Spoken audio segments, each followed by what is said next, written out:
Why can't people hold the brakes when they crash?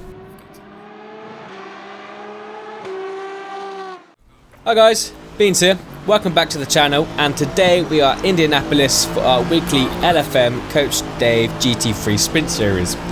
Here is bit 2. We've managed to qualify in P9 with hopes to gain a few more positions in the race. Now heading into the first turn here, it's fairly clean. It could have been worse, to be fair. This is my third race of the day, and I've been punted twice already in the first lap. Now the Mercedes, it could have given me a little bit more room there, but ultimately he had nowhere to go either, and unfortunately we do get a track limit warning for that, which is a bit harsh, but there's not a lot we could have done about it. We've managed not to lose too many positions for now on the start, and all the ones we did lose, evidently we gained back due to all the lap 1 carnage that seem to always ensue. Personally, I like to stay out of the way. Races aren't won on lap 1, but they are lost, and I wish everyone had the same mindset, but hey, we've learnt better by now. So heading into this turn here, I would like to have thought that the BMW would have just, he spun the car, and hopefully he could just like put his foot on the brakes, let people go past, and then carry on. But I watched the replay and I watched his inputs, and he's just full throttle, trying to get the car back around, back facing forward so he can carry on with his race. Ultimately, I probably could have avoided it, but I didn't, and now I'm trying to get the car turned around. So I wait until the Porsche goes past, and then I head back onto the track safely. So we have picked up a little bit of damage from that accident, but it wasn't too bad. But if I'm honest, I probably should have pitted. There's still 23.5 minutes left of the race. Anything can happen within that time, and I was finishing the whole race on a car that would really heavily understeer doing right-handed corners. I don't know why this car let me go past, but I'm not going to complain. It's a free position, and that will conclude lap 1 of our eventful race so far. Fast forward then into sector 3, and we almost go up the back of this Mclaren here.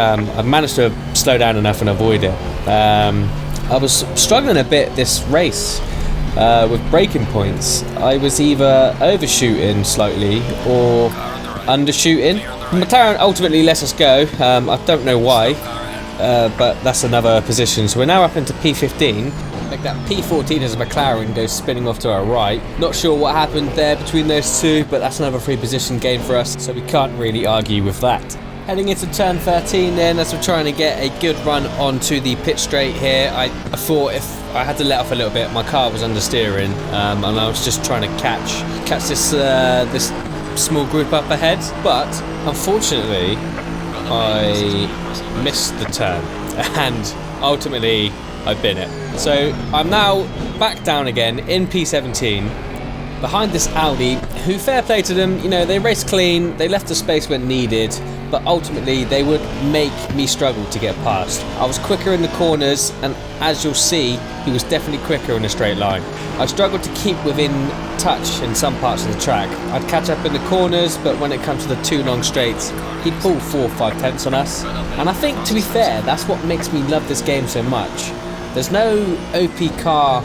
The balance of performance is really competitive, which makes for really good racing in some parts. So coming around at turn 2, heading into turn 3, another tricky corner to get right. It's one of those corners that you need to late apex it, but I completely missed the apex there, allowing him to get a bit of a bigger gap between us. But I wasn't too worried. If I'm honest, a lot of little mistakes that I need to work on. I need to stop trying to push too hard, because I would feel like I would get in my head, so I'd need to catch up.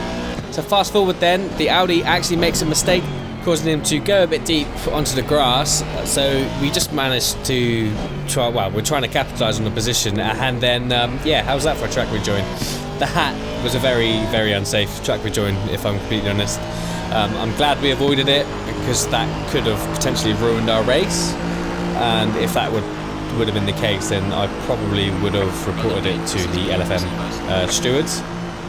So just going to fast forward now onto the beginning of our 14th lap here at Indianapolis. Pretty much from the last clip till now, it's been pretty plain sailing. We're managing to keep the Audi behind us, pulling a slight lead and very slowly reeling in the group of cars up ahead. but ultimately not managing to gain any positions, unfortunately. So as we head round into the hairpin here, there is a McLaren up ahead that has actually gone off. So he gets on the track, and it's 2 seconds up the road. It is doable with 2 minutes left. It's about, I think it was 2-3 laps from this point. So it was definitely doable to be able to catch at least one, if not maybe two, of the group up ahead. Just got to try and keep my head down, stay consistent. That is the main thing for us, I think, is not making those little mistakes that we've made in the race previous. And it's just literally trying to be consistent. You know, we can see our best lap we've done is a 1:38.4. So if we can stay, or eventually if we can stay in and around that time. But then, as I say about consistency, I go deep. Yeah, again, another little mistake on our behalf. It's obviously it will come with practice, I believe, or I'm hoping at least. If it doesn't, then God help us. But that's all part of the learning curve, and that's part of the fun in trying and racing on new tracks. As this is all new to me, I wouldn't have chosen this track to race on, but LFM has brought us out. Now, if you check the rearview mirror, the Audi came up very quickly, and I felt it was a bit too late to go defensive. So he manages to come up our inside because he was just so much quicker on the straights. So we're going to fast forward now to the very last lap of the race. That lap, I did a 1:40.1 and he did a 1:39.5, so he was quicker than us. But my main goal was to try and keep him in touching distance, because that would allow me to potentially capitalise on pressuring him and making a mistake. So as we head round turn 3, going into turn 4, I felt he broke a little bit early here, but he manages to hit the apex, and ultimately so did we. We gain a bit of time there with catching, and thought I could send it out the outside. Bit ambitious from me, if I'm to be honest with you. He manages to stick it, so fair play to him. Mercedes kicking up a little bit of dirt there. As we exit onto one of the straights, we go wide into the grass. Not ideal. I didn't realise we were lawnmower racing, but that's just one of those little mistakes again I'm making. So into this braking zone then. I don't know why, but every time I was braking, my lights were flashing.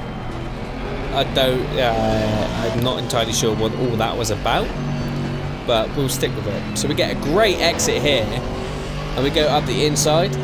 Now I thought this could go one of two ways. This could either end really badly, or it could pay in my favour, and luckily it pays in my favour. So I stick to the inside line there to block it from being taken, and ultimately we make that move stick, giving us back our P16 in the race.